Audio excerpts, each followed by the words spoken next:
Now then, and welcome back to another episode of Quantus. Feels like I've been in Quantus world on the ftog'ians server for a very long time. Very, very long time. And I have, indeed. I'm loving it. I'm loving the pack. It's enjoyable to play.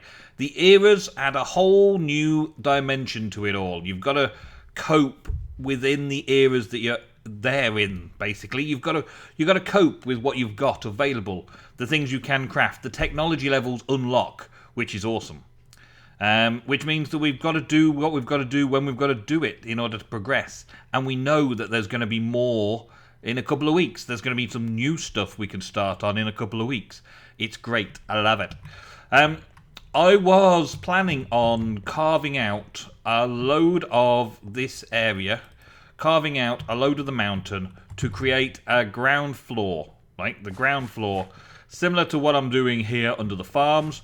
I'm going to create a ground floor under the farms so that I can connect what I've been doing with a farmyard into maybe a kitchen. A big kitchen, sorting, storage, storehouse, food type place.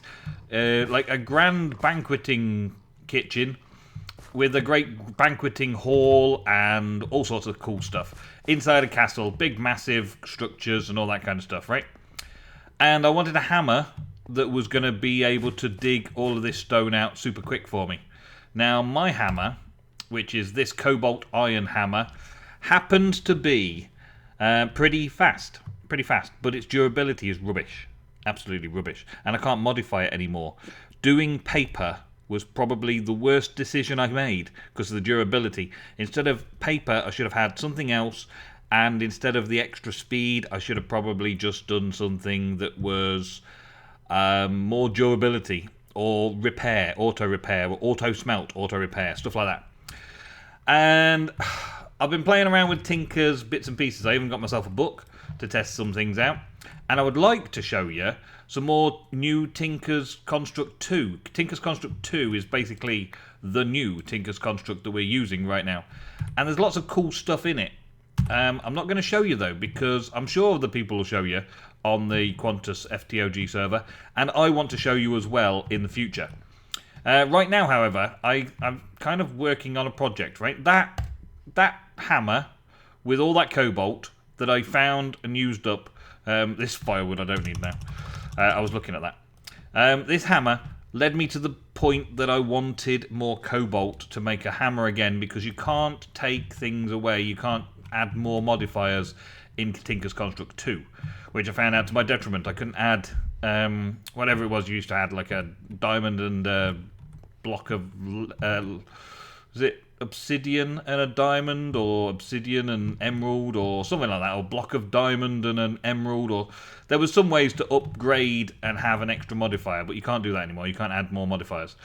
So instead I thought I'll go back to the Nether, and I'll go back to the Nether and I will start finding some more cobalt so I can make that pickaxe or hammer all over again, so I can start beating all of this area and start making my great fantastic castle extravagant rooms, like 16 block high rooms and all that. And that's what I thought about doing. So I came back to the Nether to get some cobble, and I thought, hang on a minute, I could be running around all over the place down here at this side. I could be running all over the place trying to find it. I've already found all the cobble I can, all the cobalt I can from around the local area around spawn. I've already given this area a good searching over. I've already found as much as I could without going miles away from the spawn area and getting lost. I would have to dig for it. So I decided I would do some mining, some strip mining, or branch mining, well, strip mining in this case. And that led me to think, well, actually, there needs to be a Nether hub. Yes, there needs to be a Nether hub. So I checked in Discord to see if anyone was already doing the Nether hub, and I asked if I could. So now I'm digging out the Nether hub. And I got this far so far. Look at this. Check it out. These blocks, right? Not so good, right? Because they have these little, like, silverfish things. Or they firefish or something like that. Then they don't cause me too much problem. And they don't pop the next one along. Like, I can break them with a sword. Smack them. I could lead them over here, right? To where there's some more. And I can beat them up right where there's some more. and they will not break the blocks of the other ones. They will not release the other ones, which normal silverfish do. If that was the case a few versions of Minecraft ago, I think they did that, and I used to get really stuck in the Nether when that happened in modded. But yeah, I don't need to worry about that now. So I made myself a new hammer, a Nether hammer, a hammer just for the Nether, just to make it as big and big a mess as possible of this stuff. And I came up with this netherrack iron hammer. It's got aridiculous. So aridiculous is from, I think it's from the netherrack. The netherrack head, hammer head. Aridiculous makes it so that it works better in hotter areas. So it works better in the nether. Okay, and because it's a netherrack hammerhead, it only costs netherrack to repair it, which is awesome. The iron gives it a little bit more durability and speed, and I've put 2 plates of iron on it. The diamond gives it more durability and speed, and makes it a higher mining level. And then I put an ardite tool rod on it, which gave it this petramor. And the petramor, basically, it likes to eat netherrack. So it kind of auto keeps itself, I guess, 788. 780. So it used 8, which was about right. It's sometimes when you're hitting stone, it won't do much. And I've also increased the haste, right? So we've got 830 durability, and it's pretty fast. Watch this, pretty fast. Yeah, this is fast. This is just creaming through netherrack, faster than a diamond pick. A diamond pick in the same sort of situation, and it gets to these sort of areas, and it still goes through pretty quick. So it's doing a really good job of getting through quickly what I need to get through to clear out the nether hub. It occasionally goes quicker than the server can keep up, and I have to do that. It doesn't take these blocks, so it leaves these, whereas a diamond pick would have shifted all these as well and catching me off guard with these things coming at me. It also is pretty good at beating those things up. Look, you can give them a good smack on the head with a big hammer. One hit and they're down with the hammer. So it's doing quite a lot of damage as well. It's doing quite a lot. It's quite a bit. It's doing good. And the best bit about it is it only takes 1 netherrack to repair all 830 durability on it, which is awesome. We are starting to get some spawns here. Now, my idea for this, right, and hopefully... Oh, everyone's turning up. Hi, everybody. I was going to say poo. No, I say hello. Hello, everybody. This idea that I've got for a nether hub is just to begin with grabbing all of the materials, because I wanted the cobalt and ardite and any bits and pieces that come from digging out the nether. I'm just literally digging through here and finding all the cobalt and ardite that I'm going to need for making a tool for inside my base. So that's handy, isn't it? Yeah, so that's one reason for clearing it now. Whether I actually get around to doing the nether hub straight away is a different matter. I mean, I've got a little pick for these sort of sections, and I can grab those bits, and that goes into here as well, and that gives me some more odds and ends that I'm finding nether resources while I'm strip mining like this.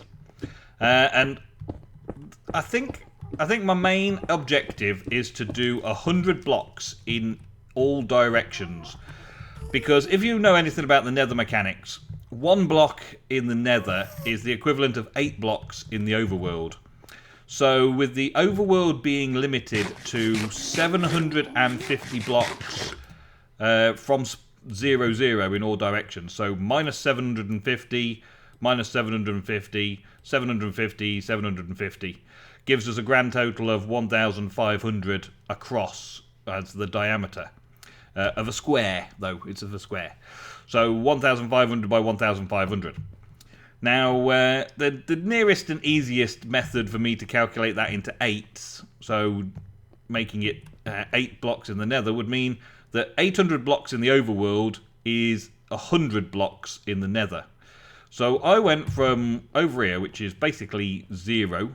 This is the coordinates over here, I am standing at x0 now. This is on x0, this axis here, x0. Okay, so 100 blocks in that direction and 100 blocks in that direction. And 100 blocks in this direction looks like this. You can see the edge of it. So from 0, you can see 100 blocks in that direction. So you should be able to see the entire Nether hub. If I go 100 blocks, like negative 100 and plus 100 in all the directions, and quite quickly doing this as well. This gets through the netherrack digging quite quickly and make one great big square area that is 200 by 200 instead of, which would be equal to 1600 by 1600 in the overworld, and our limit in the overworld is 1500 by 1500. I hope that all makes sense. I'm sure those of you that understand Minecraft nether mechanics will agree that it's fairly simple as a strategy for making a nether hub that can link everything in the overworld in the nether. Now, I don't want to make it too fancy, to be honest. I want to make it as limited as possible, because there's also some really cool ideas on the server for making... Oh, here we go. There's also some really cool ideas on the server for making railway tracks around on the overworld, the interesting side of spawn. Watch this, watch this. One piece of netherrack all the way back up again. But check these out, yeah. Love Stone literally wants to absorb it for durability. I did that just for the durability of Ardite, I believe. The durability of Ardite was nice. This one, the tool works even better in hotter environments, so it works quicker in here. I think I've got a bonus speed of 20%, maybe in here. Maybe that's because of the haste, I'm not sure. Magnetic attracts nearby things, and diamond shiny. And this bag is set on pickup mode, so it automatically is picking up everything that I mine. So pop, and that goes into the bag straight away. And I have to check to make sure it is going into the bag straight away, because I don't want to leave it on the floor somewhere to despawn. Yeah, so let's get back to the conversation. Everybody is planning on doing some really cool railway track type stuff through the overworld with bridges and tunnels and all that kind of stuff to link all the areas that we are working in back to spawn. And that is going to be the main method of transportation, I believe. That's going to be like the scenic route. The enjoyable, fun building project, making everything interesting for people to travel from one place to the next. I'm doing a nether hub that is just going to be very, very, very quick and easy. So, as YouTubers, we need a kind of a back door, as it were, a quick off-stage area where we can quickly slip from one scene to another, go from one place to another, quickly get to the iron farm to pick up some materials, quickly go to the end stronghold to go and do some bits and pieces over there. All of this kind of easy movement is something that, as YouTubers, we would value possibly more than long scenic routes. For the viewers, for you guys, not you, I'm not talking to you, get out of my face. For the viewers, having the nice scenic routes should be awesome, and watching the YouTubers build those scenic routes will be potentially awesome as well. I'm doing a nether hub mostly and almost purely for the practicality of YouTubers being able to get from one place to another quickly while trying to record an episode for you. So that is my main concern. So having all of the nether portals linked to a central nether hub, and the nether hub is all up in the top of the nether here, near the bedrock, and we're talking a 200 by 200 block nether hub. And yeah, just basically put the portals in. That should be all there is to it. And well, ooh, that nearly got me. That nearly got me. You nearly got me, but no, you didn't. I'm quite good at dodging this. If you remember, if you've been on my channel for a while, you'll remember that I did have a nether hub in a vanilla Minecraft once before, and so this is nothing to me. I did it all before with diamond picks and went through hundreds of diamond picks. Just literally having the ability to come and grab all this stuff that I actually want, like useful resources in modded Minecraft, instead of all this useless resources that we get in vanilla Minecraft. And then, instead of having to go to an XP farm and spend diamonds on repairing my tools, I can literally use one piece of the netherrack that I've been digging and repair the tool that's working super fast to dig it all out.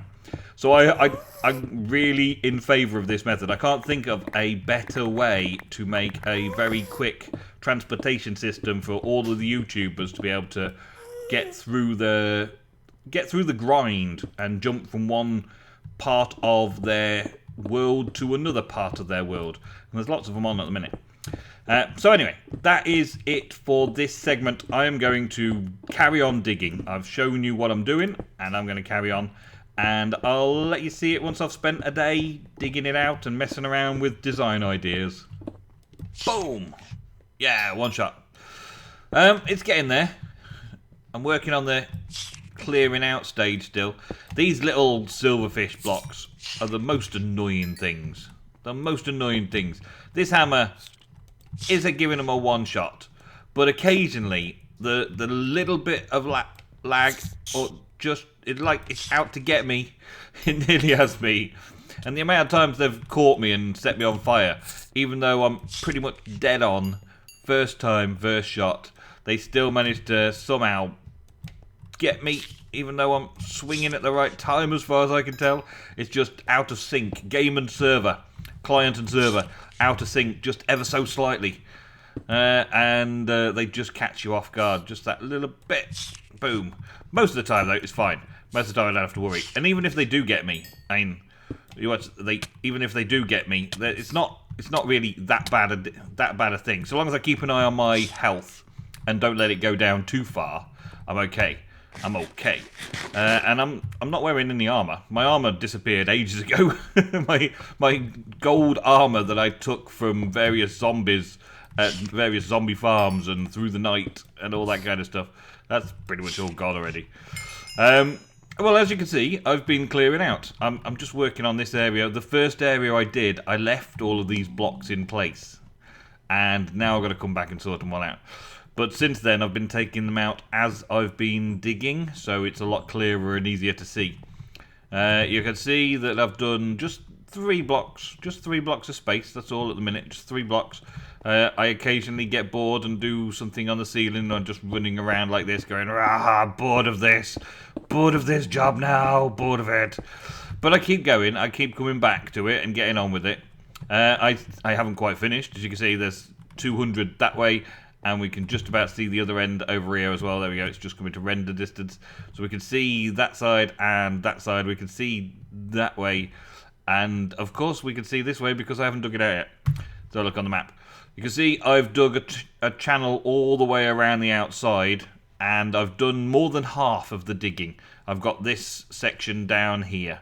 Not too bad, not too bad. This section down here is 4 chunks wide and, well, virtually 200 blocks long. Or, 200 blocks long, isn't it? Yep. It doesn't take long to do, it's just really, really boring. Really boring, and I want to make a video for you, so I decided to cut back in early and do something interesting. One of the things that I've been thinking about is how to do stuff with the ceiling. What shall I do in this ceiling? I mean, overall, right, this is just a starter. This is like stage 1, right? And I'll probably call this video Nether Hub Stage 1, because we'll be coming back to it at a later date. We'll be coming back to it and sorting it out again at a later date. But for right now, stage 1 is just clearing out the basics so people can put portals in the right places. So the portals can be aligned up in one central hub and marked with things. It's going to look fairly boring and straightforward for now, right? Because even though I've got the cool tools, digging all this out is taking a long time and it's pretty boring. Okay? Yeah? No one arguing with that, right? But I would like to take it maybe another 6 or 7 blocks down. Maybe even another 12, 30 blocks down and have this as a very high ceiling. In which case, I'm going to have to do a lot more digging. Or I can wait for an age of technology where I have a quarry-like thing in the RF tools technology stage. And just select that corner over there and select that corner over there and just delete the floor. Just delete the floor. And then rearrange and reorganize and resort the hub to make it slightly more interesting, shall we say. For the moment, though, I just want to get done with the basic setup. And I've been thinking about where to go here. Now, originally, we set it up so that this was 100 blocks from 0.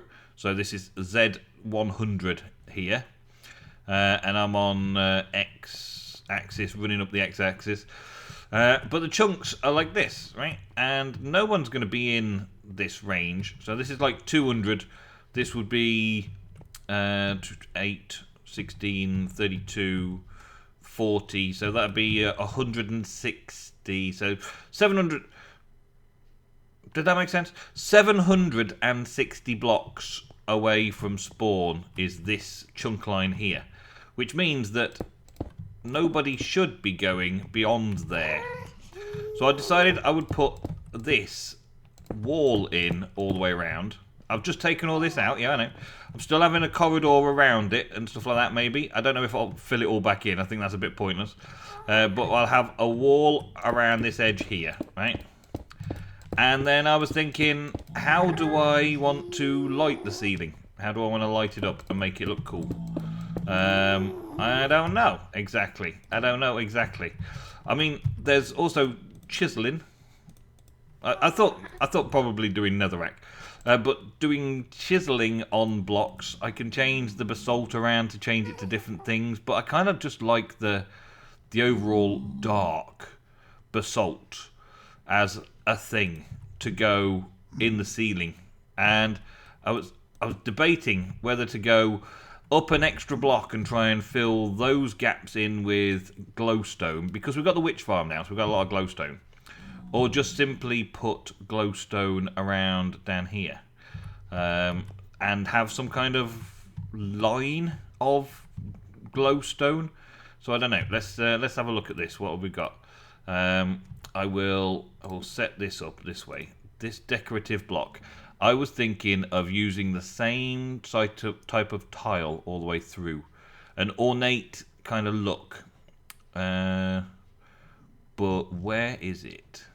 Where is it? I also thought, well, it should really look a bit like netherrack.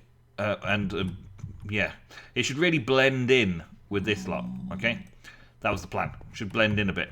So what I'm considering doing, and this may change, I was considering going up to the next block up, so digging those ones out, and placing my glowstone and things, and then putting a layer of glass on this layer. And then I realised that this would just make it look a little bit odd, having the bedrock sticking out. It would be glass on this level where we can see all this netherrack at the minute. It would be glass here, and that would be a lot of glass as well. So I decided to change my mind about that. I decided not to do that. So I've definitely decided that. As for what else have I decided, I don't know. Shall I do it like this? I think the cracked is a good one, right? Let's go with cracked all the way down here, because it kind of blends in with the bedrock. Right? And how far out before we start the first row? If we're going to be doing it in 16s, we're going to be doing it in 16s, 8s, 4s, so 3 and then glowstone. So if I go like this, right, and then the next section would have a glowstone on it and have some kind of intricate glowstone pattern, but a line of glowstone, and then do 3 more of these again. So let's take this and do the whole thing. Boom. Hi, how you doing? Get out of my face. And then do these in here like this, right? then we're kind of making rows of lighting. And I would like to see lots and lots of the rows all the way along. So it's a row of lighting after row of lighting all the way down there. Just lighting the entire hub up. That's simple. That's easy enough to achieve. I can change the bed. I can change the glowstone to different chiseled block versions, but I kind of like that one. And I wanted to keep just a simple flat, and then a straight flat wall as a box for starters. And then in stage 2, I'm thinking of doing some fancy curvatures and domes and areas and all that kind of stuff. But we're going to get rid of all of the netherrack first and get to a stage where we've got a quarry to be able to do the majority of the bulky digging out of the hub. But we've got access to the ceiling now, so I'll just do the ceiling as a plain ceiling just to keep us... just to keep the place looking so it's not just a netherrack box. Because the netherrack box will be practical but boring. This, I'm trying to make it so that we've got... I don't know, a sensory deprivation, I suppose. Sensory deprivation by just making it out of basalt black. Lighting it up, but mostly just basalt black. And that way, the portals will stand out. So, where your destination is, the portals will stand out the most between things. And that is hopefully what we can achieve. I'm going to get on with some more. I don't know if I'll achieve it all by the end of this episode, but I will try and get a load more done. Well, I'm kind of running out of materials, but I'm pleased with the results. This is kind of like a box corner, right? I'm going down further in later stages. I've got a big chunk here still to dig out. It's still almost the full length of the Nether, or full length of the hub to dig out. And replace with basalt from Quark and glowstone from the witch farm. The glowstone is going to be slow coming, but there's always going to be lots and lots of spare glowstone. And why is that one piece there missing? Because it's one of those. You come here. No, don't do that. Oh, see that slight bit of server lag there? Bang. Okay, there we go. And I don't have any more of that basalt. I've literally used up everything that I've dug up so far. So over the time that I will be playing on this server, I'll be gathering the resources and coming up here and doing a little bit more each time to finish it off a little bit more. And then when we're into a technology age where I've got a quarry, I'll quarry out a larger section and start working on some great grand designs. I will be thinking about it quite a lot. I've been thinking about lots of different ways of making the most of this space to make it interesting. For now, it's kind of a backstage area where everyone can just go from portal to portal, quickly jumping around the world without too much more than a quick jog from one portal to another portal.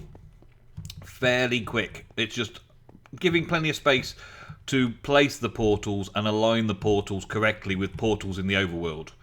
It's that simple right now.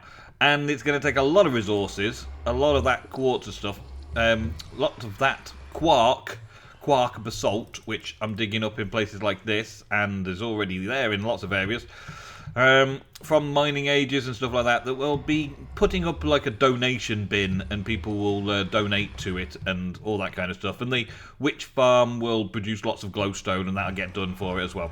And I'll keep back and I'll do a little bit more each time. Let's have a look at what I got. So overall, just digging that area out, I've managed to get 19 more cobalt ore and 16 more ardite ore. Some of this draconium dust and some other bits and pieces that I've been picking up along the way. Most of these bits and pieces, I don't really know what I'm going to do with them yet, because they're all tech reborn stuff. So they're presumably stuff to do with like IC2. I remember using cinderbar and salafrite and pyrite and stuff in IC2 a while back.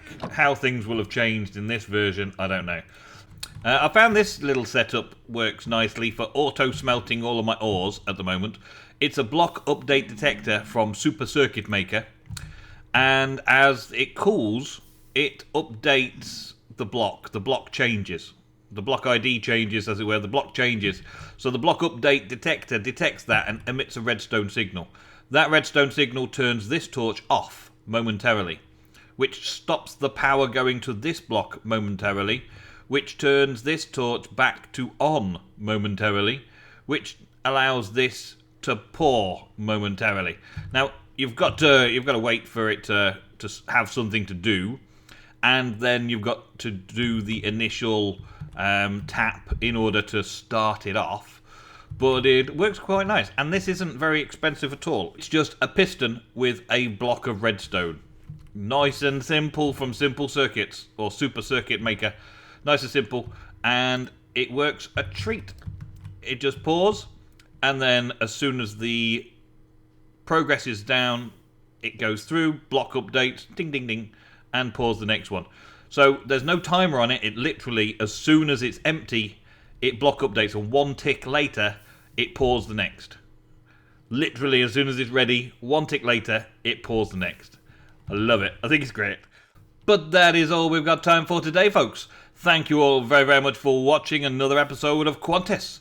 I'll be back very soon with some more.